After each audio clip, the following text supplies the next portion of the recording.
name is Sydney, and welcome back to Talk Wordy, my hub for all of the words that I read, write, or otherwise want to yap about. And if you are watching this on the day that this episode releases, happy July 17th. What a night. I'm so geeked. I have been dying to do a Mamma Mia episode for ages. I might have done a partial episode about Mamma Mia in the past, but today, full blown, we are speaking our truth. I am shamelessly plugging everything about Mamma Mia and ABBA that I could possibly think of without talking to you for 5 years. So, with that said, strap on your go-go boots, channel your inner dancing queen, and let's get into it. This is serious business, guys, okay? And you want to know why? Because even my iPad is disco ball decorated. So it fits the vibes. So here's the thing about me and Mamma Mia. Mamma Mia chemically altered my brain. And it has shaped my entire personality. From the moment that I first laid eyes on Mamma Mia, the movie that was released in 2008, I have never been the same. Add on the fact that I'm really fascinated with names, like people's names and how they got their names. Makes sense that I wound up being an author and I create character names. But I found out when I was very young that my mom wanted to originally name me Sophie. And if you don't know, first of all, if you've never seen Mamma Mia, that's crazy. Maybe go fix that. But also, I'll talk you into it. The main character, the daughter, that's getting married, she's the central focus. Well, besides her mom. The mom and the daughter are the central focus of the movie, but the daughter is the one that's about to get married. And her name is Sophie. And I think Sophie and I actually share a lot of character traits and motivations and decision making. So there's that. But yeah, so my mom originally wanted to name me Sophie. It's this whole funny story that they tell me all the time about how my mom and my dad could not agree on a name for me. My mom wanted very flowery, pretty, poised girl names, and my dad wanted boy names that could shorten to girl names, like Madeline to Max or Samantha to Sam. And they went back and forth for a long time. There were some really interesting names that I almost was, that I'm like, I wonder if I should name a character / a kid that. So, but yeah, the bet that they eventually made, because they could not come up with a name that they both liked, was my mom's side of the family has curly hair, my dad's side of the family has straight hair. So if I was born with curly hair like my mom's side, they would name me Sophie. But if I came out with straight hair, they would name me Sydney. And of course, my hair stuck straight up, a la Syndrome from The Incredibles. And that's how I got my name. That's how I became Sydney. So all this to say, I love Mamma Mia. Mamma Mia is me. We are one. The main thing that I want to talk about in this episode, however, is the fact that we are currently in an era of life where everything needs to be / has to be themed. And let me tell you, that is not a nitpick. I am a Leo. I love making everything about me if I have the opportunity to. So I love a theme. My birthday is literally in like a week.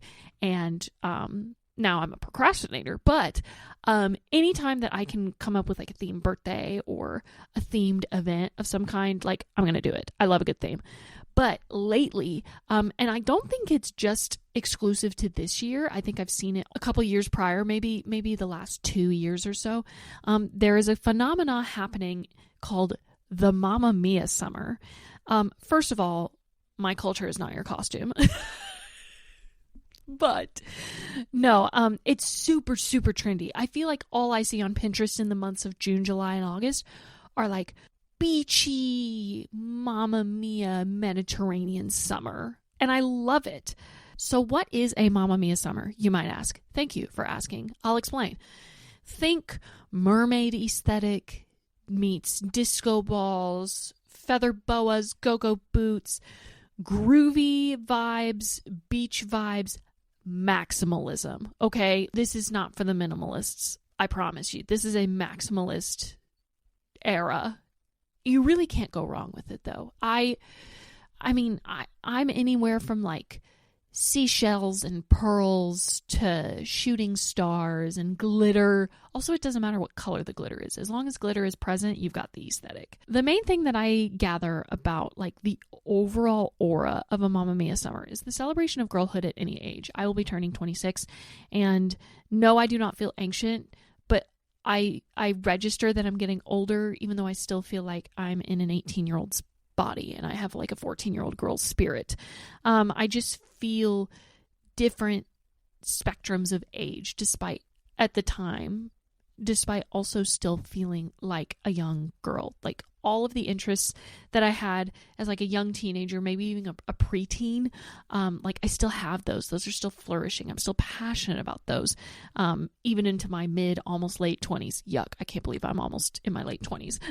I just love the fact that Mamma Mia is so girlhood focused. Do I want to say that the men are accessories in this movie? No, they still play a part.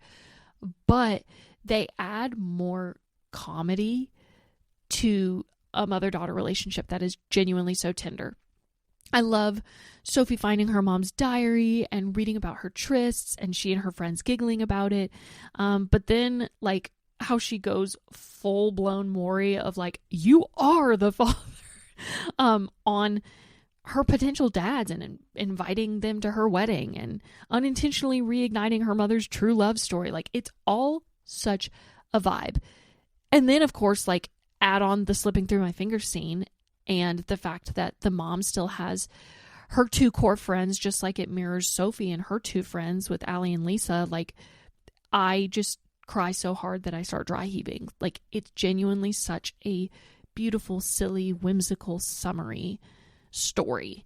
And the fact that it is grounded in just straight ABBA music, it is everything to me. It blows my mind that I do not have some sort of ABBA tattoo. I'm actually going to put this on the record right now. If my Dancing with the Stars, this is so off topic, but if my Dancing with the Stars inspired rom-com sells, like it gets a book deal, I have told myself many times that I would finally go and get a disco ball tattoo because the disco ball just really, I mean, as you can see in my earrings, but if you're watching this visually, but disco balls are just sort of like my staple.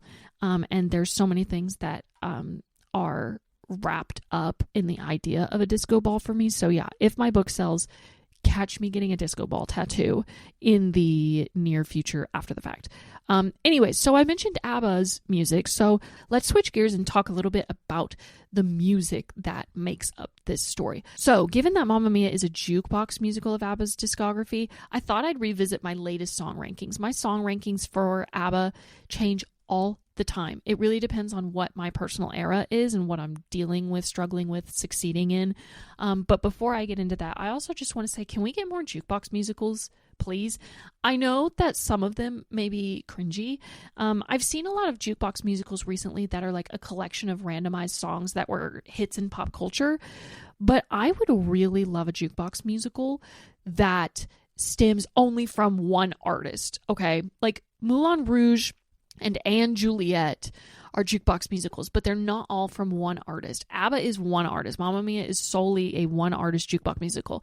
I would give anything to have another one artist jukebox musical. And I have always toyed with the idea of writing a book that could be a jukebox musical, like writing an original story that could pair with like one album from an artist. And before I go down that rabbit trail, let's go back to my song rankings. So my latest top 5 ABBA songs, they might be similar to the last time I discussed, but they've shifted a little bit. So number 5 is Thank You for the Music. I think Thank You for the Music will always be in my top 5, somewhere in my top 5. There's a specific line that I will not say because it holds such deep meaning to me and I'll probably burst into tears, but that song got me through such garbage in my life. That song is also the reason that I wrote the book that eventually landed me a literary agent. And I'm kind of giving her a little bit of a facelift right now in revisions. And I love the song. It's so tender. It's both subdued and joyful, triumphant. Like it's a great mix of emotions. So no matter what I'm feeling, I can always reach for that song. Number 4 right now is Super Trooper. I've had a very, very challenging, refining year of being 25. And Super Trooper really, it's one of those songs that's a little sad in a way, lyrically. but the actual like music production makes you feel a little bit more uplifted. I love it. Also, they put Super Trooper in the Dallas Cowboy Cheerleaders Netflix series after one of my favorites got cut, and I just about threw up on the spot. So that definitely adds to it. I love Super Trooper, and I love that scene in the musical at the bachelorette party, and like the mom and her friends. It makes me think of my mom every time I hear it. Like, on top of like what I go through and like what I'm trying to process, I always think about my mom when I hear that song. So I love that song. Number 3, are you even surprised it's on this list? It's The Winner Takes It All. That's the title of my Dancing with the Stars inspired rom-com. But also, I feel like it has been one of my personal anthems this year, unrelated to the book that I've been writing. I feel like life sometimes, and not God always loves his creation, but I feel like life and society will pick winners and losers. And for the past while, I've felt like I've been like selected as a loser, and I'm ready to be a winner. And the song is both sorrowful and like a champion's cry, but I'm kind of situated in the middle. I'm just living in a lot of hope. Also, that song is a little bit of a tender subject, so it just depends, but I can't not include that in my top 5 right now. Number 2 is Our Last Summer. It is currently summer. I love Our Last Summer so much. Fun fact, I actually really, really adore the movie version with Stellan Skarsgård, Colin Firth, and Pierce Brosnan.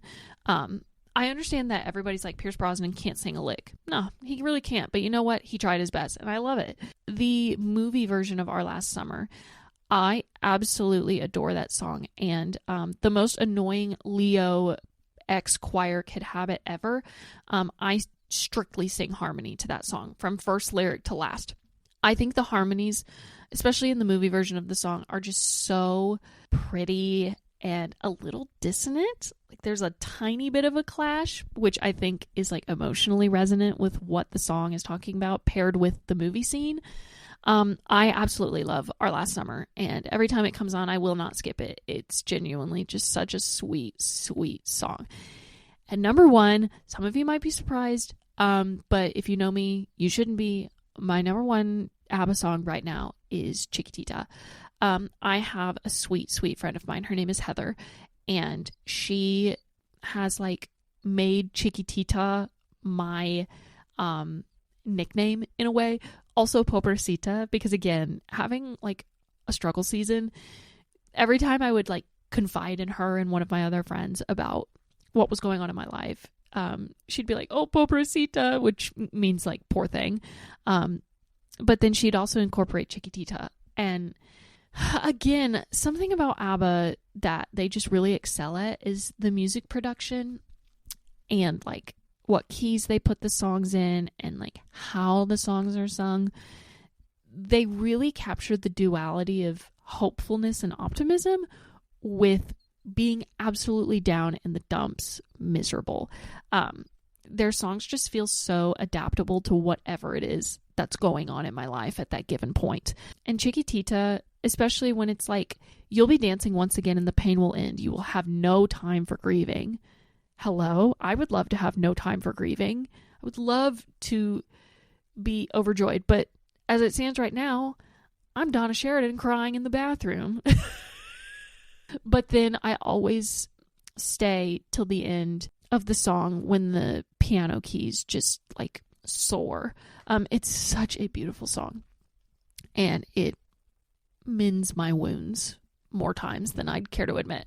Okay, so speaking of music, I've given you my personal top 5, but here are a couple songs that I want to mention because there are rumors and slight confirmations, I believe, that there is a third Mamma Mia movie happening. I do not care how tacky or terrible it turns out. I'm going to watch it. Mamma Mia and ABBA, that's Bible, pop culture Bible for me. If there's a third movie, first of all, I want to talk about how the second Mamma Mia movie was freaking fabulous. The incorporation of the music that they put into that movie in particular was so amazing. I think a lot of people, they're like, oh, I love ABBA, and they only know what's in the first Mamma Mia movie or in the musical. parts of the musical, which I'll elaborate on in a second. But when they expanded the franchise to that second movie, they kicked open the door to all these other songs that are like lesser known but still stand on their own. I'm sorry, Why Did It Have to Be Me? Why Did It Have to Be Me is one of my favorite songs of all time. If you pull up my phone, and there is a curated playlist that shows my top 25 most streamed songs ever, I think Why Did It Have to Be Me is like number 3, which is my most streamed ABBA song ever, which is so funny that it didn't make my top 5. It's just it has like specific resonance because of like a vacation I took. It was my everything when the movie released, so it's gonna make a return. It feels like an August jam, but it's still July for now, so alas. Okay, so anyways, Why Did It Have to Be Me in the movie was freaking incredible. I loved Angel Eyes and that whole like scene setup with her kooky aunts. They're a hoot. I love them. What else? I loved Knowing Me, Knowing You, and One of Us. Nobody talks about One of Us with Sky and Sophie across the world. I love that song and the way they illustrated it in the movie. Okay. But like I was saying, the third movie, there is a third Mamma Mia coming out. I'm going to watch it, obviously, and you should too. I will force you. But here are some songs by ABBA that I think should make an appearance in the third movie. So, number 1, Ring Ring. You're probably like, what the heck is Ring Ring? Go fix that. Go to Spotify. Go to Apple Music. Go listen to Ring Ring. It is so fun. It is such a fun, funky little ditty of a tune. I love Ring Ring. It makes me think of Charlotte York from Sex and the City. Like when she's like, I just want to be married. Where is he? Like, that's what Ring Ring is. It's like all about a girl that's waiting by the phone for a lover to call her. But it's just, it sounds so bright and she's like miserable. So Ring Ring. Also, That's Me. I don't know how they would incorporate That's Me. The song That's Me makes me want to do a tap dance. And speaking of Sex and the City, they literally have a line in that song that says, I'm Carrie, not the kind of girl you'd marry. That's me. Carrie Bradshaw, count your days. Carrie Bradshaw got written to filth in that song. But no, that song makes me want to do a tap dance. I feel like I could skip down the street when that song comes on. Okay, this is a like deep pull, okay? Intermezzo number 1. You're probably like, what is that? Intermezzo number 1 is a completely instrumental track by ABBA that reminds me for all the world of crazy Christmas shopping. It sounds like it would be put in the back of a movie scene where people are like fighting to get in the door of a store on Black Friday, like the old Black Friday when there were actually good deals to like fist fight somebody over. It sounds so exciting. Also, I feel like if you've seen the Broadway musical, it's besides the jump scare before Act 2 starts, like during the intermission, and if you know, you know, I feel like Intermezzo number 1 would be such a great thing to put in the middle of like the intermission that like lets the audience know, okay, they're starting up. Like it's the orchestra coming back on instead of Gimme, Gimme, Gimme. But Gimme, Gimme, Gimme is iconic, so I'm not going to change that. But Intermezzo number 1, I actually listen to that song when I'm writing like an intense fight scene in a book because it's instrumental. The lyrics aren't going to clash with my brain. It's so good. Next one, Under Attack. Guys, Under Attack is in the original Mamma Mia musical. Like, it's one of the first songs of Act 2. And it somehow hasn't made either of the movies. That's kind of shocking to me. Under Attack is so bloody fun. I don't even think I need to say much more about that. Most real fans will know what Under Attack is, and if you don't, go listen to it. It's super cute. Speaking of I can't speak. Speaking of super cute, Head Over Heels. Head Over Heels is such a bop. The lyrics of this, it makes me feel confident. And with no trace of hesitation, she keeps going head over heels, breaking her way, pushing through unknown jungles every day. She's a girl with a taste for the world. Hello? That's so poetic. It reminds me of, like, personally significance wise, it reminds me of when Emma Falls in Love first came out with the Speak Now vault, and it was like, because she's the kind of book that you can't put down, like if Cleopatra grew up in a small town. Those two oddly specific sets of lyrics just scratch an itch. They go together. So Head Over Heels Love, and the way the instrumental starts, it feels like curiosity personified in music. So prove me wrong, go listen to it yourself. And then the last two songs that I think should definitely make an appearance in the third movie is On and On and On. I don't really have that much to say about it, except like it makes me want to like shimmy. I love On and On and On. But more importantly, Summer Night City, guys. Summer Night City is like the first cousin of Gimme Gimme Gimme. Not quite the sister, but definitely like related. Like that kind of deeper, funky bass, maybe a little bit of brass, like really sultry evening party jam. Trust. Go listen to it. You'll understand. Okay, you guys, I've been yapping for a while about all things Mamma Mia, especially the music. But if you hear anything else from this episode, hear this. Bill Anderson is the father. Okay, I don't need to go into great detail about this. There are so many signs that it's Bill. I understand that everybody wants it to be Sam because Sam is who Donna loved the most and ended up being with and yada, yada, yada. It's too easy. It's low-hanging fruit. Get over it. It's Bill. I'm sorry, but in the stage musical, Sophie has one song with one of the dads. Like just them one-on-one. And it's Bill. Also, can we talk about the fact that his relative, his great aunt was named Sophia, and he took care of she took care of Donna when she was pregnant and left her money. I'm sorry, it's Bill. It's Bill. I'm pretty sure they've confirmed it's Bill, but all of y'all are living in denial. It is Bill. Bill is the dad. I would have been okay if it was Harry, but like, I'm sorry, there's no possible way that y'all watched the same Mamma Mia, Here We Go Again that I did, and you watched the boat scene, and why did it have to be me? And when he's just like, just come here. I'm sorry. That is when Sophie was conceived. It was when. It was. Like, I'm sorry. I don't make the rules. Okay, you guys, there you have it. Happy July 17th. Thank you so much for tuning into my Mamma Mia episode. This is a particular breed of crazy that I have, and I just love and obsess over Mamma Mia. I hope that you have some homework to do, aka listen to every ABBA song that I mentioned and download it and pester your friends to listen to it too. I'm curious to see if/when a third movie happens. But yeah, that's really all I got. Thank you so much for tuning in. Don't forget to follow the podcast on Instagram and TikTok at TalkWordyPod, and I will see you in the next one. Bye, you guys.